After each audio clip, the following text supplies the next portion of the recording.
put into action all of the things that I had started to absorb in college, and so being able to read through parts of these books and just letting myself actually feel emotionally the problems of racism and white supremacy, and not letting it just be an intellectual exercise that is easy for me to do as a white person. And so, yeah, how do I love myself, my body with my white skin, but also recognize what white skin has done and what white skin has represented. And so, yeah, that is where this song was coming from, just to put it into words, these knots that were inside. So, yeah.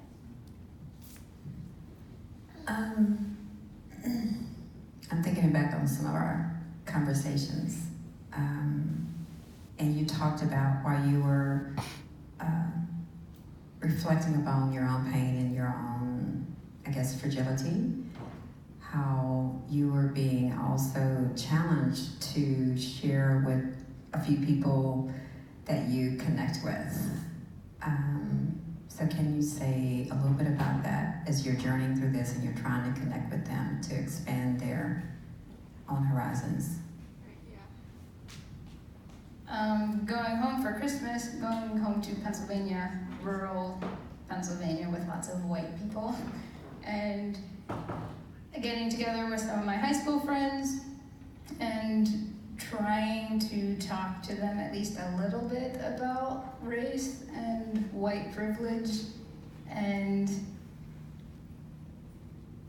since high school, we have gone in very different directions, and I could just like see the white fragility kick in almost instantly, and I was like, how do I like try to peel it back carefully so they don't shut down? But like, yeah, so, but then also talking more with my dad and getting to see his journey over the last couple years of gradually beginning to ask more questions and start to see things a little bit differently, that even in a predominantly white rural community,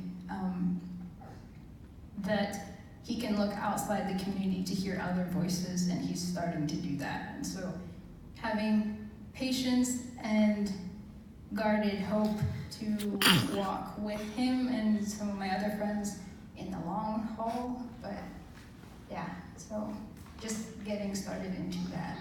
But yeah.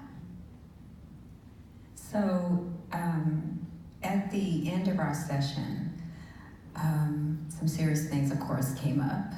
And so we affirmed each other. Whatever I needed from her as a white woman, she gave to me.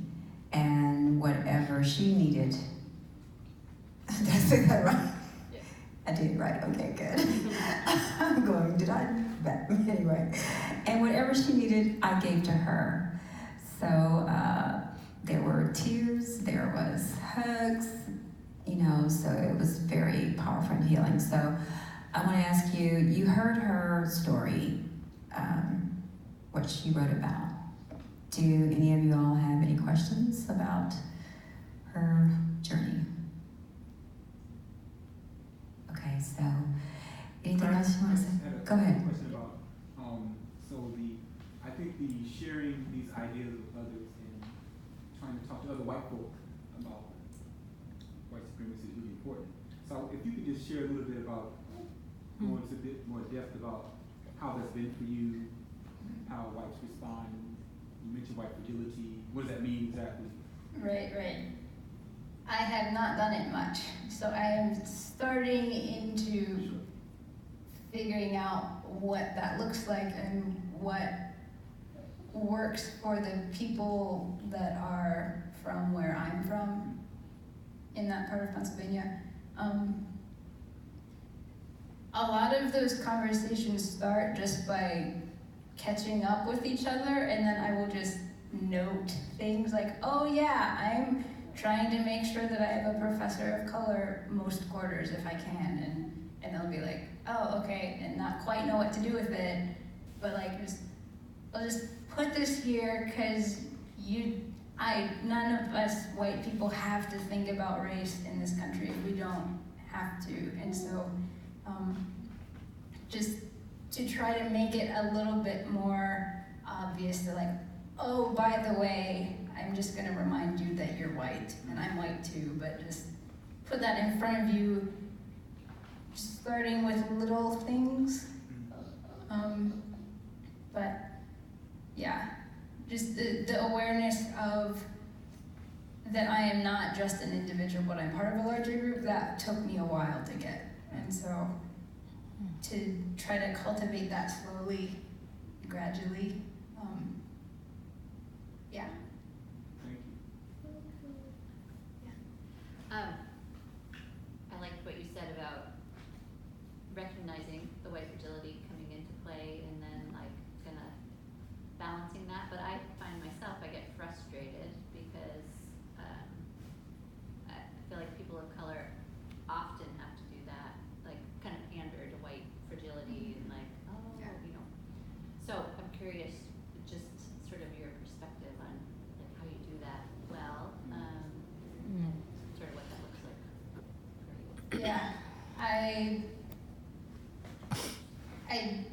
don't think that I handled it really well, but I don't think I handled it really badly. So I think I was like, okay, room for improvement, but like it's a starting point of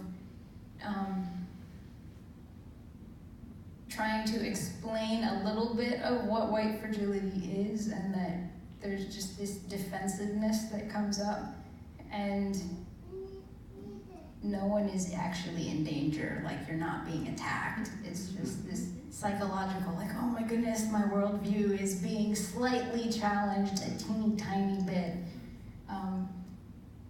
And so,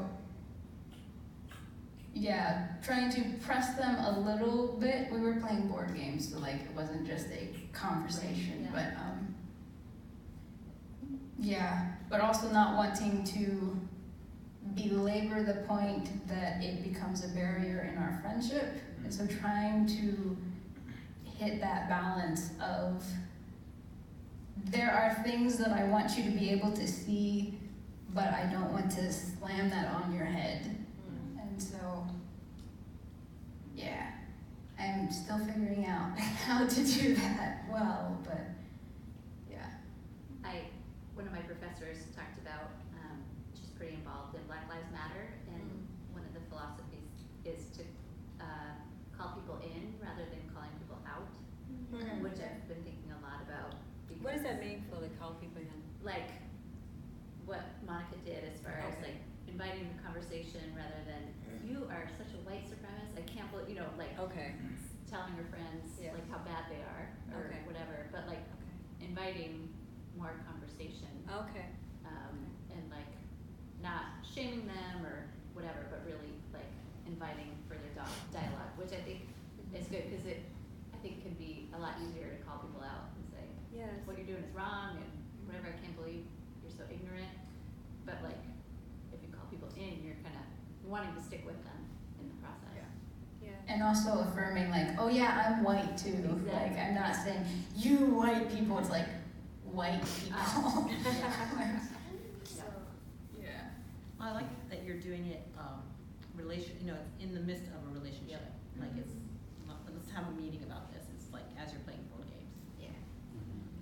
Because I don't think they would just sit down with me to talk about racism. And that's part of the reason why we had art included in the curriculum, is that this is not a easy conversation to navigate, and sometimes we need these other tools or mediums to help navigate that. All right, give it up for Miss Monica. Thank you so much. Thank you. So we